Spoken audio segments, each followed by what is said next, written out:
I love to travel. I love to experience new places, experience new ecosystems. The tide pool across the world is going to look completely different, a completely different cast of characters than a tide pool here in British Columbia.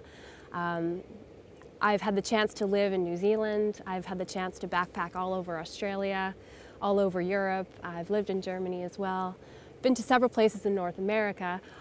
I would say that I am probably most fascinated by ecosystems that are completely different than ones that I'm used to experiencing. So completely different organisms, things that I'm not used to seeing. That's the biologist in me wanting to check out things that are just totally crazy, totally different.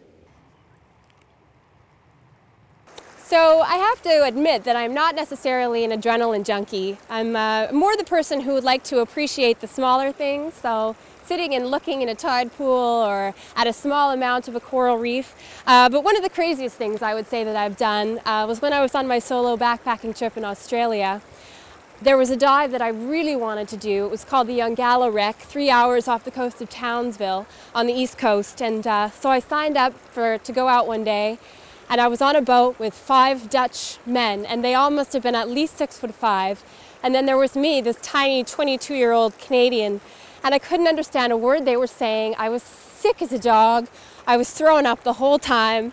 And I just remember thinking to myself, what am I doing? Like, this is just nutty. So everything ended up pretty well. They were probably 2 of the most fantastic dives that I've experienced in my life. The color, the diversity of organisms that we saw. We actually saw about a 3-meter-long tiger shark swim right past us. And I mean, if that's not adrenaline, I don't know what is. I think I get a charge of adrenaline even now when I think about that. It was absolutely phenomenal.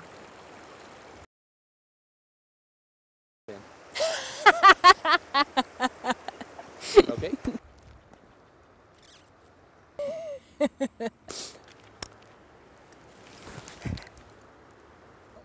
Okay. Oh, okay, good.